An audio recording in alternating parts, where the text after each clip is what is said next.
बच्चों, आज हम नया चैप्टर चालू कर रहे हैं आपके साइंस में, चैप्टर नंबर 12। इसका नाम है फ्रिक्शन। ठीक है। इससे पहले हमने जो चैप्टर किया था वो था फोर्स एंड प्रेशर। ठीक है। मैं फोर्स एंड प्रेशर के बाद सीधा फ्रिक्शन ले रही हूँ। रीज़न ये है, उसमें एक फ्रिक्शन वर्ड आया था। ठीक है। फ्रिक्शन जो है एक फोर्स है। ठीक है। वहाँ भी आया था फोर्स एंड प्रेशर में। आपने देखा था वो एक फोर्स है, फ्रिक्शन एक फोर्स है। ठीक है। अगर मैं आपको फ्रिक्शन के बारे में बताऊं कुछ, तो फ्रिक्शन एक अपोजिंग फोर्स है, अपोज करता है। वो आपके सरफेस को अपोज करता है। ठीक है। जैसे आप चल पा रहे हो, ज़मीन पे आप चल रहे हो, आप फिसल नहीं रहे हो। क्यों? क्योंकि फ्रिक्शन है। ठीक है। अगर फ्रिक्शन नहीं होता तो आप एकदम स्लाइड कर जाते। ठीक है। आप लिख रहे हो, ठीक है, आप लिख रहे हो, जो आप लिखना चाह रहे हो वो लिख रहे हो। आपको लिखना है मैथ्स, तो आप MA आप लिख रहे हो। सपोज फ्रिक्शन नहीं होता, आप ऐसे स्ट्रेट ऐसे ऐसे ऐसे बस ऐसे लीटे पाड़ते। ठीक है। क्यों? फ्रिक्शन है। ठीक है। आपकी गाड़ी आप रास्ते पे चला रहे हो, अच्छे से चल पा रही है। रास्ता, रोड एक सरफेस है। अगर फ्रिक्शन नहीं होता तो गाड़ी ऐसे ऐसे ऐसे ऐसे ऐसे कहाँ जाके टकरा जाती। फ्रिक्शन है। क्यों? फ्रिक्शन आपने क्रिएट किया आपके टायर्स में। जो टायर्स होते हैं, टायर्स में ही ग्रूव्स बनाए हुए होते हैं। ग्रूव्स आपने देखा, टायर देखे होंगे, ऐसे उबड़ खाबड़ टायर्स होते हैं।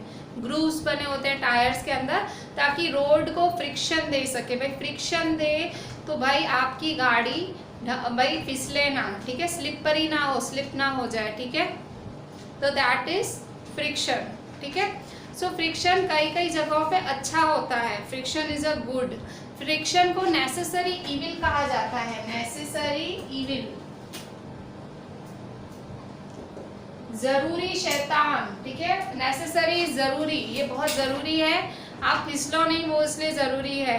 आपकी गाड़ी ना फिसल जाए इसलिए ज़रूरी है। आप आराम से स्मूथली लिख पाओ इसलिए ज़रूरी है। ये शैतान भी है, इविल भी है। क्यों? और बारिश के टाइम, ठीक है, बारिश के टाइम क्या होता है, बारिश के टाइम आपके डोर्स एकदम जकड़ जाते हैं। ठीक है। क्यों? क्योंकि फ्रिक्शन, ठीक है, फ्रिक्शन बढ़ जाता है। फ्रिक्शन कम करने के लिए आपको ऑयल वगैरह डालना पड़ता है। तो कई जगह हैं जहाँ फ्रिक्शन आपको नड़ता भी है। मैंने अच्छी बाजू भी बताई, बुरी बाजू भी है। फ्रिक्शन कहीं आपको हैरान भी करता है फ्रिक्शन, और कहीं आपके लिए फ्रिक्शन अच्छा होता है। इवन मैं आपसे कैरम की बात करूँ, ठीक है, जो आप कैरम खेलते हो, ठीक है, कैरम में अगर कैरम में आपका बोर्ड होता है, ठीक है, तो बोर्ड पे आप स्ट्राइकर घुमाते हो, ठीक है, स्ट्राइकर ऐसे स्ट्राइक करते हो। आपका स्ट्राइकर एकदम स्मूथली नहीं जाता है। फिर आप पाउडर डालते हो, बोर्ड के ऊपर पाउडर डालते हो। क्यों डालते हो? To reduce friction. भाई फ्रिक्शन कम हो जाए, आराम से जो स्ट्राइकर है आराम से स्लिप हो, फ्रिक्शन रिड्यूस हो जाए, आराम से स्ट्राइकर मतलब आराम से मूव हो। ठीक है। स्मूथली मूव हो। ठीक है। That is friction. ठीक है। वो कैरम बोर्ड पे है, वो फ्रिक्शन है। अब पाउडर लगा रहे हो आप, इंक्रीज करा है उसका फ्रिक्शन, इंक्रीज नहीं, रिड्यूस कर रहे हो फ्रिक्शन। रुकावट, फ्रिक्शन शब्द अगर आपके मगज में फिट नहीं हो रहा है, फ्रिक्शन को आप रुकावट, फ्रिक्शन इज इक्वल टू रुकावट, ऐसे याद कर लो कि फ्रिक्शन का मतलब रुकावट हुआ। ठीक है। आपको सरफेस को आपको हमेशा रुकावट मिल रही है, कहीं आपके लिए रुकावट अच्छी भी है, आपको गिरने से बचा रही है। कई बारी जैसे आप बाहर जाते हो, इवन आपका कोई भी आप शूज़ आज लेके देख लो, कोई भी चप्पल देख लो, कोई फुल स्ट्रेट ऐसे सपाट नहीं होगी, थोड़ा सा तो उसमें ग्रूव्स वगैरह होंगे। ठीक है। कोई भी आपका सरफेस थोड़ा सा ऐसे ग्रूव होगा, थोड़ा ऐसे ऐसे होगा। ठीक है। कोई भी शूज, कुछ भी आपका सीधा सपाट नहीं होगा, थोड़े से ग्रूव्स और थोड़े से ऐसे गोल ऐसे शेप्स होंगे पीछे। जो सोल है पीछे, शूज ऑफ सोल है पीछे का जो हिस्सा है, उसमें ऐसे थोड़े से शेप्स होंगे। वो क्या होता है, ताकि आप स्लिप ना कर जाओ। पर वही शूज़ अगर आप बाथरूम में पहन के चले जाओ, ठीक है, आप सीधा बाहर से आए और वही शूज़ पहन के सीधा बाथरूम में चले जाओ, तो शायद आप स्लिप कर जाओ। बाथरूम के लिए हम स्पेशल रबर चप्पल लेते हैं, रबर की चप्पलें लेते हैं। जब बाथरूम वगैरह के लिए हम अलग चप्पलें रखते हैं। क्यों? क्योंकि वो बाथरूम की चप्पलों में भी अलग ग्रूव्स होते हैं। ठीक है। वो क्या करते हैं, फ्रिक्शन को इंक्रीज करते हैं, मतलब फ्रिक्शन रुकावट बढ़ाते हैं। फ्रिक्शन इज इक्वल टू रुकावट, रुकावट बढ़ाते हैं ताकि आप फिसलो ना, बाथरूम में आप फिसलो ना, ठीक है। आप नॉर्मल सैंडल पहन के बाथरूम में चले जाओ या नॉर्मल शूज़ पहन के चले जाओ, शायद आप स्लिप हो जाओ, आपका बाथरूम बहुत स्लिपरी हो या बहुत ज़्यादा पानी हो तो शायद स्लिप हो जाओ, ठीक है। पर आप जो बाथरूम की रबर की चप्पल पहन के जाते हो बाथरूम में तो आप स्लिप नहीं होते हो, क्योंकि जो फ्रिक्शन है वो इंक्रीज्ड फ्रिक्शन है, ठीक है। सो फ्रिक्शन ओवरऑल मैंने आपको बताया कि फ्रिक्शन है क्या। इसके अलावा जैसे फिशेस हैं, ठीक है, फिशेस हैं, बर्ड्स हैं, अब वहाँ ये भी फ्रिक्शन की वजह से तैर पा रही हैं। कैसे? उनको भी फ्रिक्शन चाहिए होता है तैरने के लिए। अगर वो ढंग से तैरना चाह रही है उन्हें फ्रिक्शन का मदद लेना पड़ता है। फिशेस की बॉडी स्ट्रीमलाइन होती है, ठीक है, स्ट्रीमलाइन बॉडीज होती है फिशेस की, इस तरह से, ठीक है, इस तरह से स्ट्रीमलाइन बॉडीज होती हैं, इस तरह से, ठीक है। फिशेस की बॉडीज कैसे होती हैं? इस तरह से होती हैं, ठीक है, ये इस तरह से फिशेस की बॉडीज होती हैं। सो वो क्या करती है, आराम से पानी का फ्रिक्शन काट काट के, वो पानी फ्रिक्शन दे रहा होता है, पानी उनको रोक रहा होता है, इसे फ्लूइड फ्रिक्शन कहते हैं। फ्लूइड, जो पानी जब आपको फ्रिक्शन दे रहा है, फ्लूइड फ्रिक्शन दे रहा है, सो उसको काट रही हैं, वो फ्रिक्शन को अपनी स्ट्रीमलाइन बॉडी से काट रही हैं। उनकी बॉडी ऐसे है ना, अगर सपोज उनकी बॉडी फ्लैट होती तो क्या वो पानी का फ्रिक्शन काट पाती? नहीं, उनको बहुत हार्डली लगता, उनको एकदम पानी का फोर्स लगता, ठीक है। सो वो क्या करती हैं, उनकी स्ट्रीमलाइन बॉडी है, सो वो ऐसे ऐसे ऐसे वो काटती जाती हैं पानी को, फ्रिक्शन को वो तोड़ती जाती हैं। पानी फ्रिक्शन देता है सो वो पानी को तोड़। सेम बर्ड्स होते हैं, बर्ड्स जो आकाश में उड़ते हैं, ठीक है, एयर भी उनको बहुत सारा फ्रिक्शन देता है, ठीक है।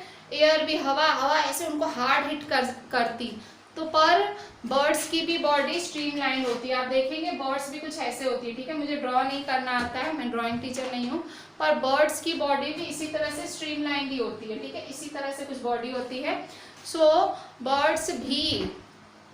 बर्ड्स की बॉडी भी स्ट्रीमलाइन होती है, बर्ड्स भी फ्रिक्शन को काटती हैं अपनी स्ट्रीमलाइन बॉडी से, ठीक है। और इसके अलावा जो फ्रिक्शन है वो स्टेट ऑफ द बॉडी पे भी डिपेंडेंट है कि भाई बॉडी मूविंग है, जैसे बॉडी ऑलरेडी मूविंग है, ठीक है, ऑलरेडी बॉडी मूविंग है, अगर बॉडी मूव कर रही है, बॉडी ऑलरेडी चल रही है, सो वो स्लाइडिंग फ्रिक्शन होगा। ऑलरेडी मूविंग बॉडी है तो स्लाइडिंग फ्रिक्शन होगा। बॉडी रुकी हुई है तो फ्रिक्शन ही नहीं होगा, वो होगा स्टैटिक फ्रिक्शन, ठीक है, वो सब आगे आएगा। सो मैंने ब्रीफली पूरे चैप्टर में आपको पढ़ना क्या है, मैंने बहुत ही शॉर्ट में आपको सब बता दिया। इवन एक स्केट्स का एग्जाम्पल ले लो, स्केट्स का, स्केटिंग में हमेशा बॉल बेयरिंग्स होती है, छोटी छोटी बॉल बेयरिंग होती हैं।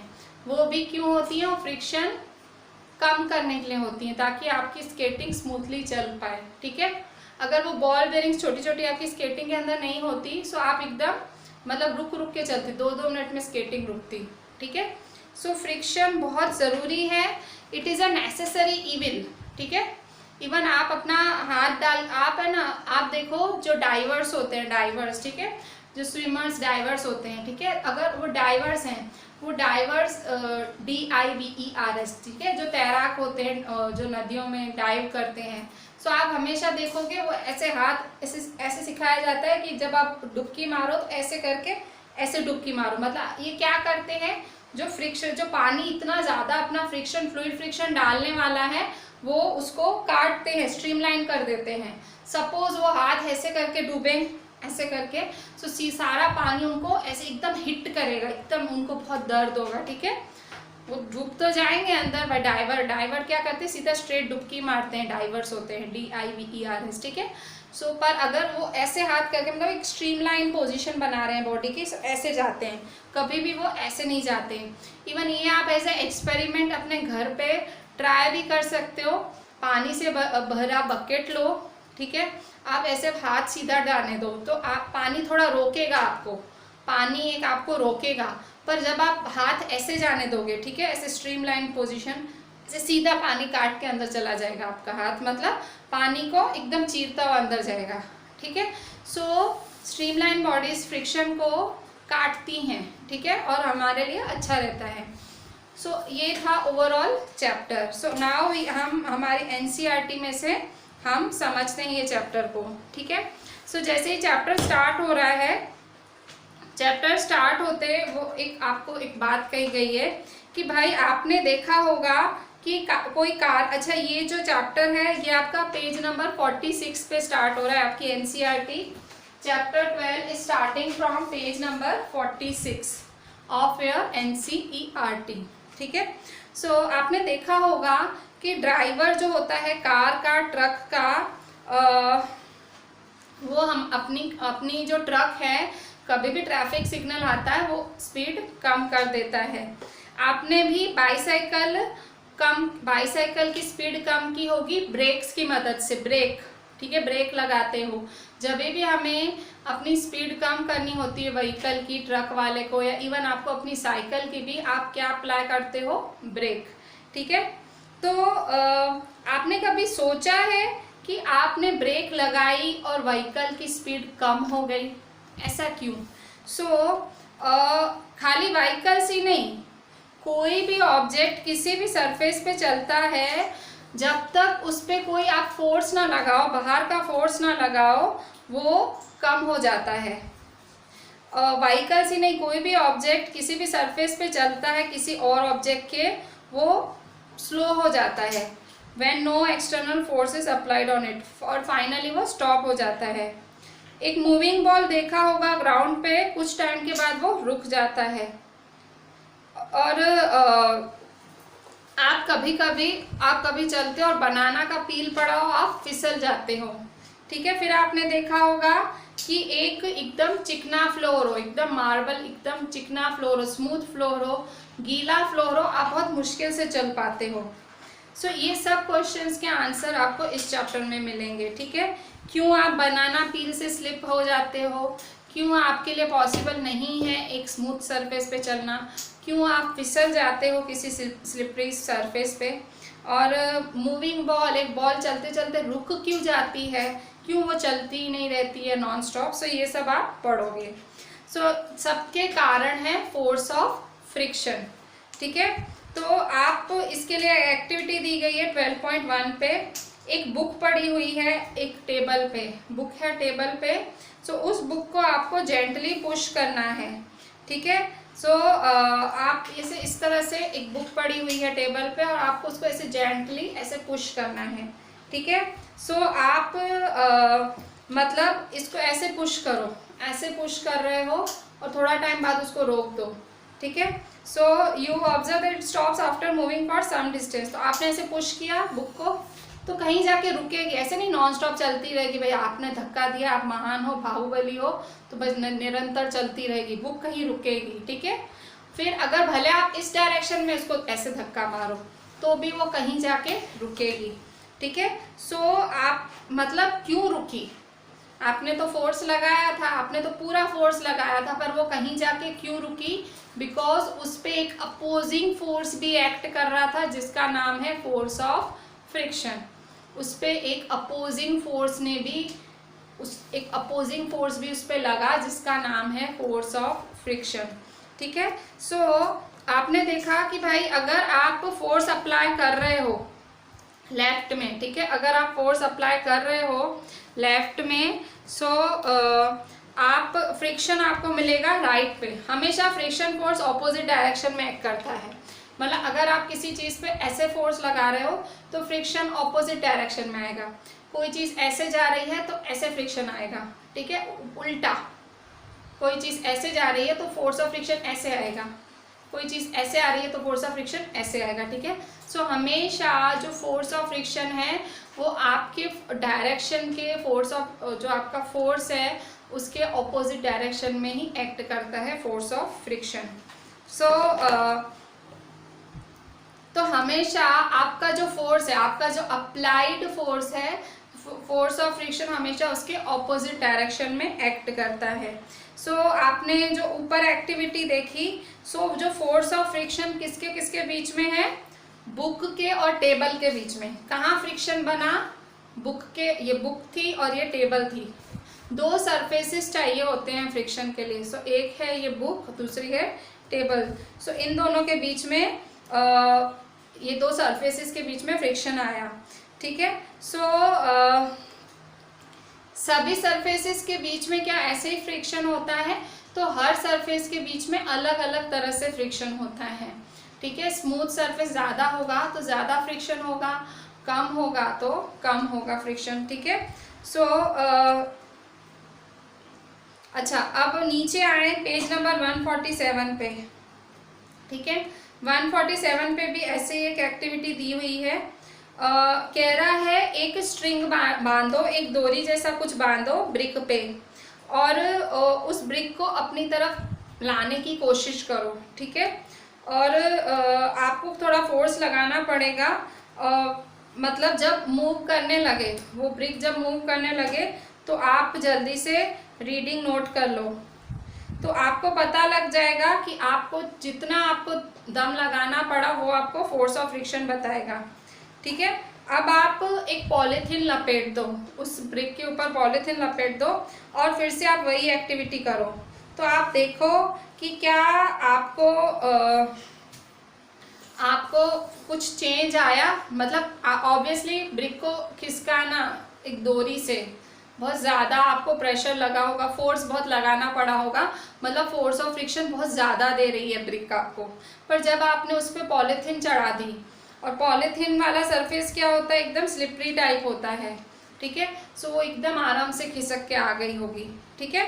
सो मतलब यहाँ इसने स्प्रिंग बैलेंस का कुछ वर्ड यूज़ किया है। स्प्रिंग बैलेंस जो उसने जो डोरी बांधी है वो स्प्रिंग बैलेंस से बांधी है। स्प्रिंग बैलेंस के बारे में पेज नंबर 147 पे समझाया गया है। Spring balance is a device use for measuring force acting on an object, कि किसी भी ऑब्जेक्ट पे कितना फोर्स लगा वो है स्प्रिंग बैलेंस। स्प्रिंग बैलेंस दिखाता है कितना फोर्स लगा है अपने ऑब्जेक्ट पे, ठीक।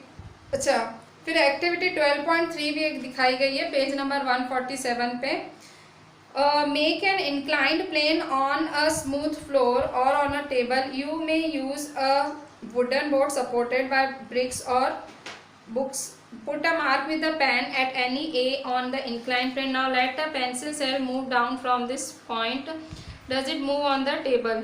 ठीक है, कह रहा है एक मतलब ये पेज नंबर 148 पे ये एक्सपेरिमेंट दिखाया गया है कि इस तरह से आप ऐसे स्लांटिंग बुक रखो और उसको स्लाइड करके देखो।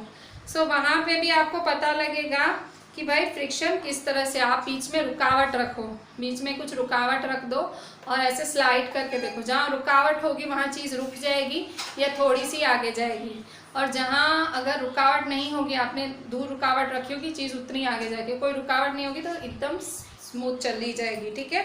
सो इस तरह से आप देख सकते हो फ्रिक्शन जितना, जहाँ फ्रिक्शन मिलता है वहाँ बॉडी की स्पीड कम हो जाती है। सो फिर नेक्स्ट है पेज 148 पे ही, तो जो आपने डिस्टेंस कवर कर पाया, आपकी बॉडी जो डिस्टेंस कवर कर पाई, क्या वो फोर्स ऑफ फ्रिक्शन पे डिपेंडेंट है? हाँ, कई बार ऐसे होता है, अगर फोर्स ऑफ फ्रिक्शन ज़्यादा हो बॉडी पे तो आप कम डिस्टेंस कवर कर पाओगे, ठीक है। सो फ्रिक्शन कब कॉज होता है? Irregularities on the two surfaces in contact, मतलब फ्रिक्शन तब कॉज होता है जब दो सरफेसेस के बीच में इरेगुलरिटी हो, ठीक है।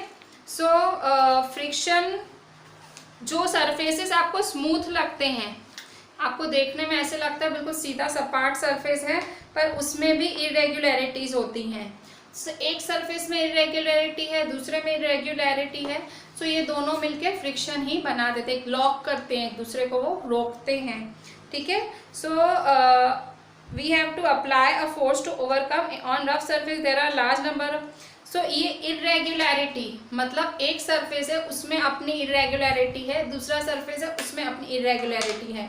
सो जब हम चलते हैं या कोई चीज़ स्लाइड करते हैं, मूव कराते हैं, सो इसकी irregularity क्या करती है? एक दूसरे को लॉक करती है, काटती है, ठीक है। सो अगर मतलब एक रफ सरफेस होगा तो फोर्स ऑफ फ्रिक्शन क्या होगा?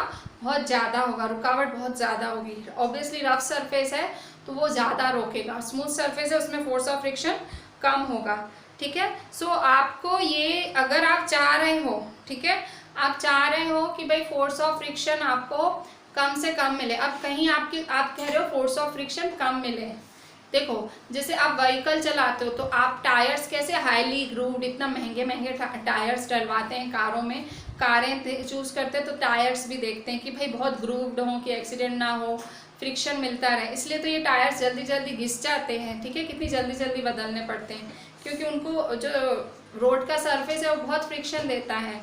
टायर्स की शेप ही ऐसी है जो फ्रिक्शन देती है, रुक रुक मतलब गाड़ी फिसले ना वैसा होता है, ठीक है। सो ये कभी फ्रिक्शन चाहिए होता है, कभी नहीं चाहिए होता है। जैसे रोड के केस में हमें फ्रिक्शन चाहिए, ठीक है, ताकि हमारी गाड़ी स्लिप ना हो।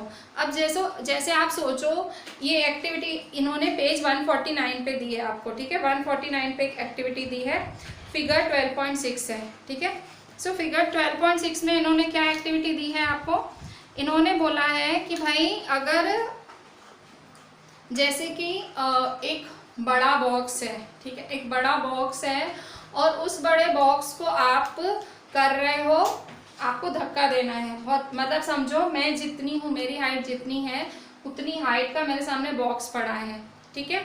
सो मैं क्या करूँगी, सपोज मैं उसको ऊपर से धक्का दे रही हूँ, ठीक है, ऊपर से धक्का दे रही हूँ तो बॉक्स नहीं हिलेगा, ठीक है, मुझे फ्रिक्शन मिलेगा, बॉक्स नहीं मूव करेगा। मैं उसको नीचे से धक्का दे रही हूँ, नीचे से, तो भी मुझे बॉक्स मेरा मूव ही नहीं होगा। पर अगर मैं ऐसे धक्का दे रही हूँ, ठीक है, परपेंडिकुलर, इसे परपेंडिकुलर बोलते हैं, ठीक है। सो मैं ऐसे परपेंडिकुलर डायरेक्शन में धक्का दे रही हूँ तो वो फोर्स को ओवरकम करके मेरा बॉक्स मूव हो जाएगा, ठीक है।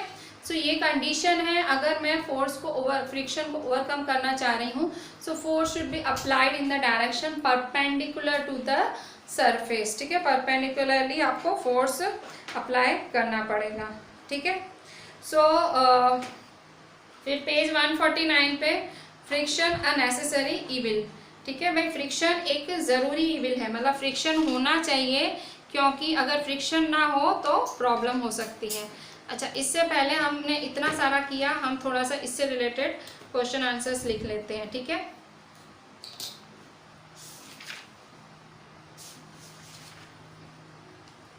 सबसे पहले what is a force of friction, ठीक है, सबसे पहले भाई फोर्स ऑफ फ्रिक्शन है क्या, जो हम चैप्टर पढ़ रहे हैं, ठीक है, what is a force of friction, friction है क्या।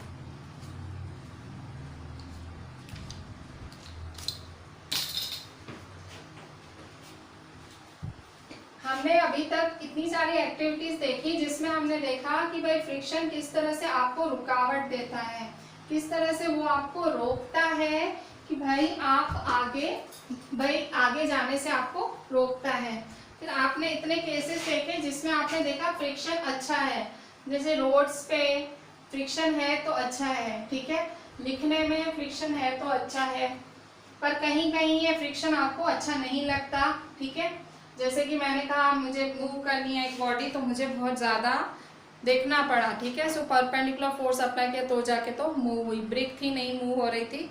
सो कहीं कहीं हमें फ्रिक्शन नहीं भी अच्छा लगता, ठीक है। सो सबसे पहला question, what is a force of friction, की फोर्स ऑफ फ्रिक्शन है क्या, जो ये चैप्टर है, ठीक है। So what is force of friction या what is friction, so what is force of friction, force of friction क्या है, answer the force acting on a moving body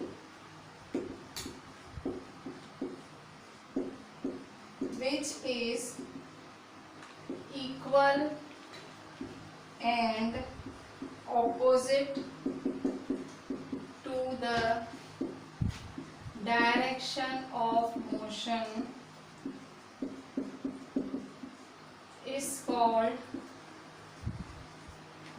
force of friction,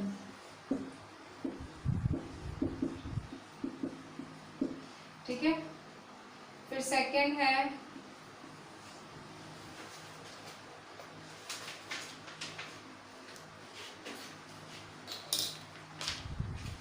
what is the cause of friction, friction का cause क्या है, ठीक है, क्या reason है कि फ्रिक्शन होता है।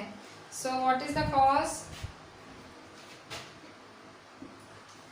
What is the cause of friction, friction होने का कारण क्या है, ठीक है। So answer friction is caused by the irregularities on the two surfaces in contact. The irregularities on the two surfaces, the irregularities on the two surfaces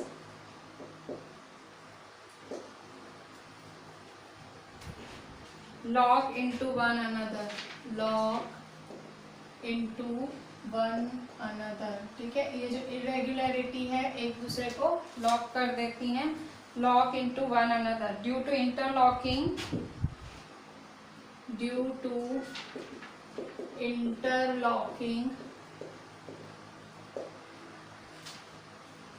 of two surfaces friction arises, of two surfaces friction arises. ठीक है,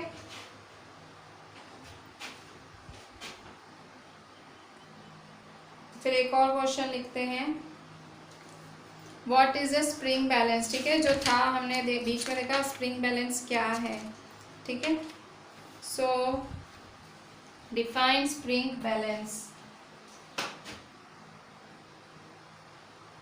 third, define spring balance. Spring balance क्या है, आपको पूरा box में explain किया गया है. Answer, it is a device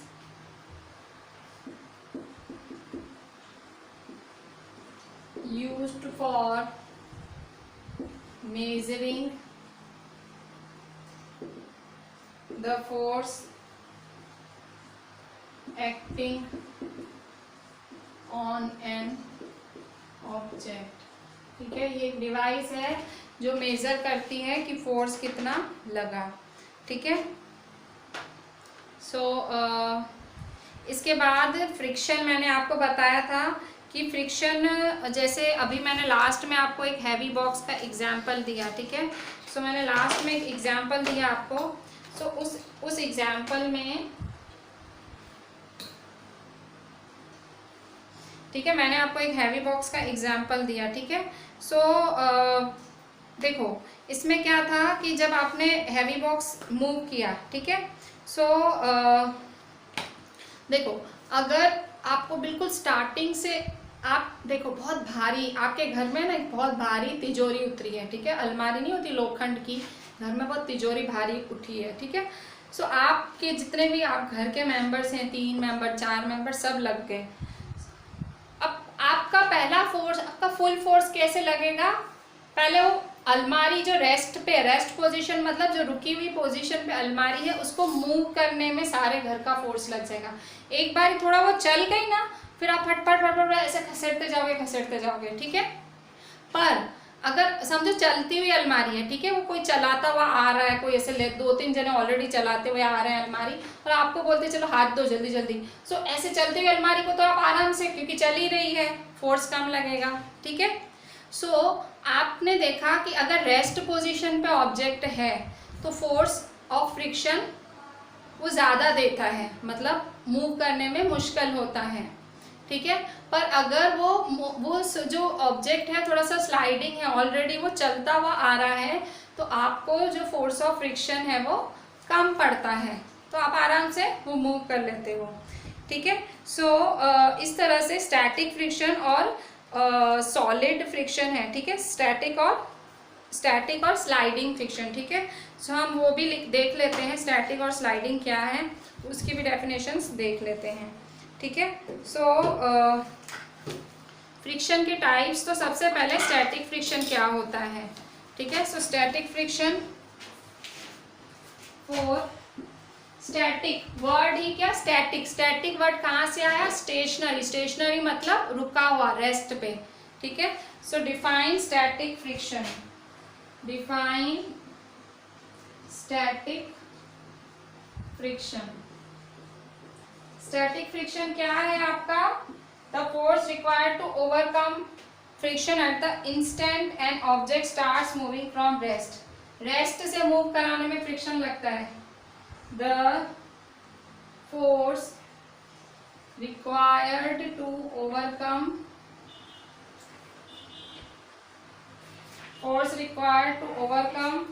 at the instant an object starts moving from rest। ठीक है, जो ऑब्जेक्ट रेस्ट पे है उसको मूव करने के लिए जो फोर्स लगा, moving from rest, is a measure of static friction.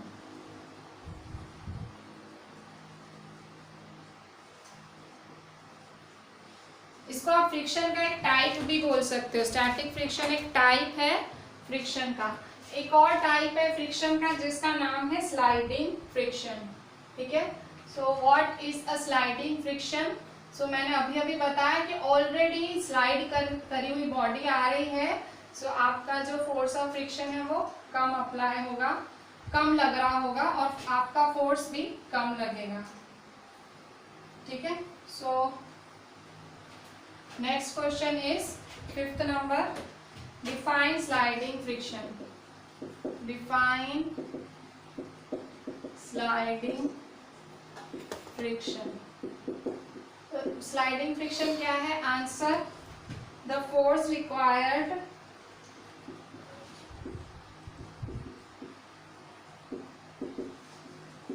To keep an object moving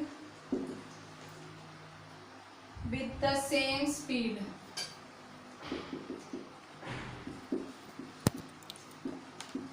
ठीक है, सेम स्पीड पे जब आप is a measure of sliding friction.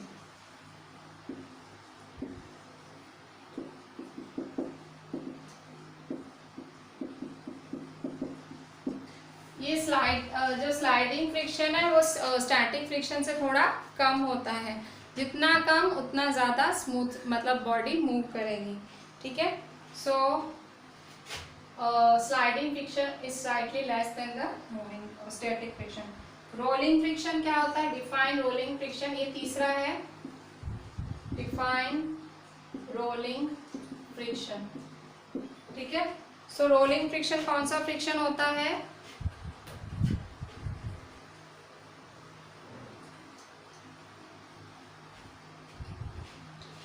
When a body rolls over the surface of another body, roll करती है जब body rolls over the surface of another body, the resistance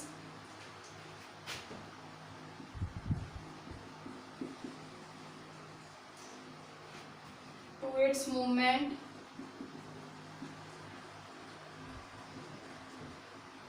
is called rolling friction।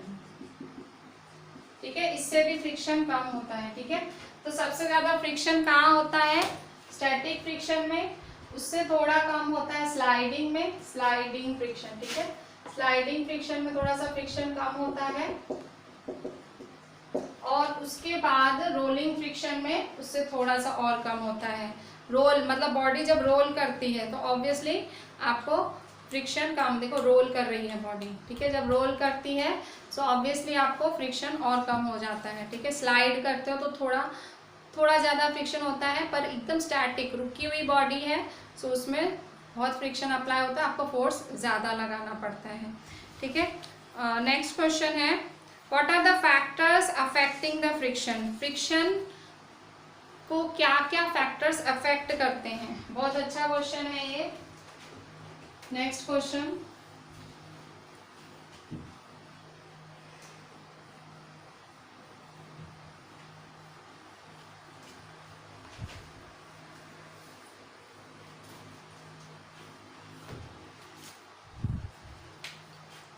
Question, what are the factors affecting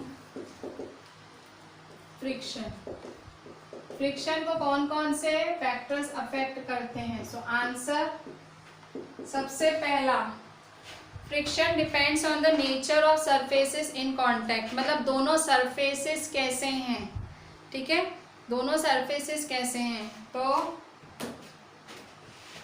nature of surfaces in contact. Second, और friction और किसमें affect होता है? Hard the two surfaces press each other, मतलब एक surface दूसरे surface पे कितना हार्ड पड़ रहा है, ठीक है। सो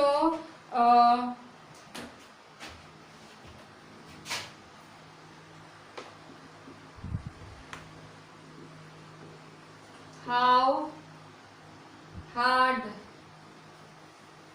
the two surfaces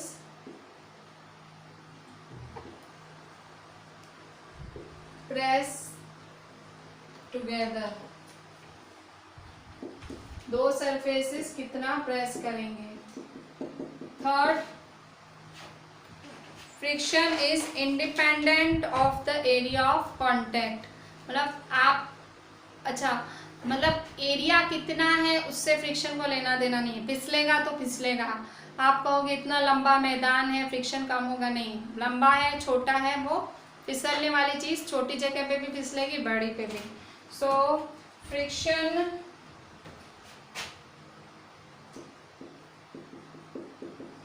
is dependent of, is independent, ठीक है, इंडिपेंडेंट मतलब उसका लेवा देवा नहीं है, is independent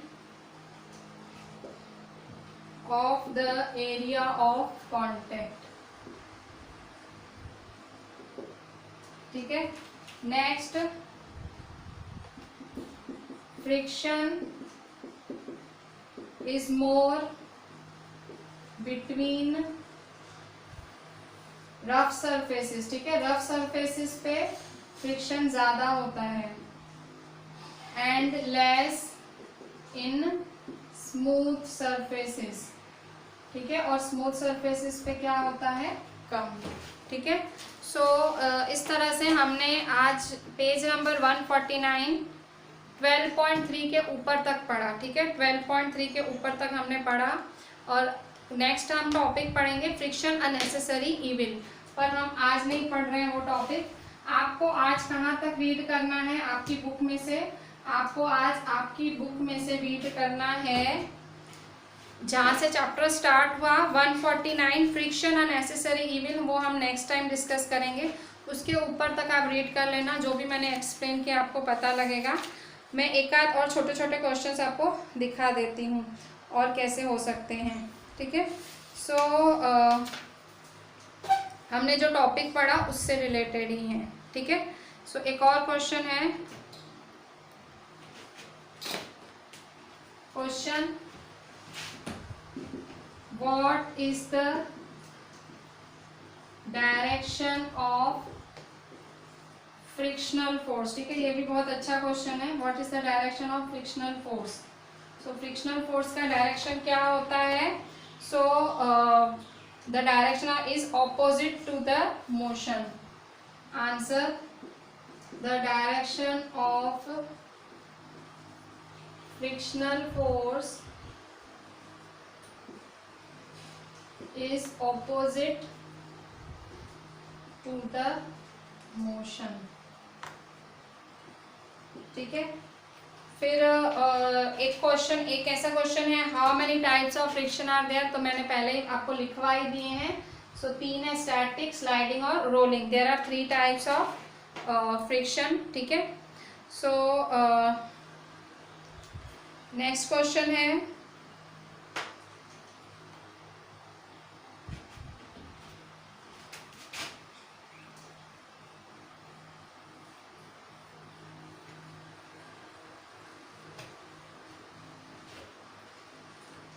is the friction the same for all the surfaces? क्या सब सरफेसेस के लिए फ्रिक्शन सेम होता है? Is the friction same for all surfaces? क्या सब सरफेसेस के लिए फ्रिक्शन सेम होता है? सो आंसर इज नो, हर सरफेस के लिए फ्रिक्शन अलग होता है। क्यों? अगर स्लिपरी सरफेस होगा तो ज़्यादा फ्रिक्शन होगा, मतलब फुल फिसलोगे। नहीं, स्लिपरी सरफेस होगा तो कम होगा ना, कम फ्रिक्शन मतलब फिसलने के चांसेस ज़्यादा, ठीक है। स्लिपरी सरफेसेस होगा तो फुल फिसलोगे, मतलब वो फ्रिक्शन कम देगा। रफ सरफेस होगा तो वो आपको फुल फ्रिक्शन देगा, तो आप चल भी नहीं पाओगे, ठीक है। So no. Does friction depend on the nature of the objects? Does friction depends on the nature of objects? क्या फ्रिक्शन नेचर ऑफ ऑब्जेक्ट्स पर डिपेंड करता है? तो यस, कि आप ऑब्जेक्ट कौन सा यूज कर रहे हो, आप ऑब्जेक्ट कौन सा यूज कर रहे हो, फ्रिक्शन उस पर डिपेंडेंट करता है। अगर आप डिपेंड करता है, अगर भाई आपका ऑब्जेक्ट, जैसे स्ट्राइकर की बात ले लो, ठीक है, स्ट्राइकर थोड़ा सा स्मूथ होता है, ठीक है, सो ऑब्वियसली वो स्लाइड कर जाएगा। अगर आप स्ट्राइकर की जगह एक पत्थर यूज करो तो पत्थर थोड़ी कैरम पे चलेगा, ठीक है। सो जैसा नेचर ऑफ ऑब्जेक्ट वैसा फ्रिक्शन, ठीक है। सो इसके बाद एक और क्वेश्चन लिख लो।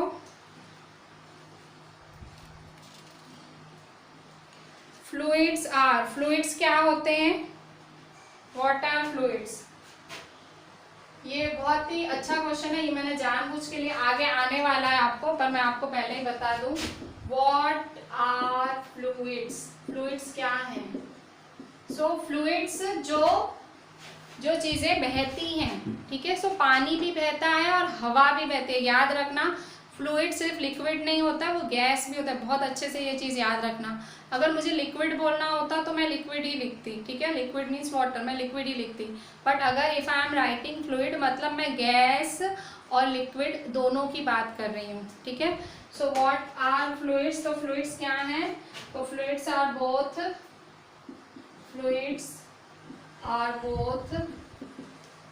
gases and liquids, ठीक है। ये चीज आगे आएगी, पर मैंने ये करा दी आपको, ठीक है। So please read until page 149 और 12.3 के 12.3 से हम नेक्स्ट लेक्चर में करेंगे 12.3 फ्रिक्शन एंड नेसेसरी इविल तक आप पढ़ लेना, ठीक है। सो आपको ज़्यादा इजी रहेगा, चैप्टर इज़ वेरी इजी, अच्छे से हो जाएगा ये चैप्टर, ठीक है। Please do each and everything very perfectly and send it to me on WhatsApp. अच्छे से लिखिएगा प्लीज़, राइटिंग भी ढंग की रखिएगा। चलें, थैंक यू।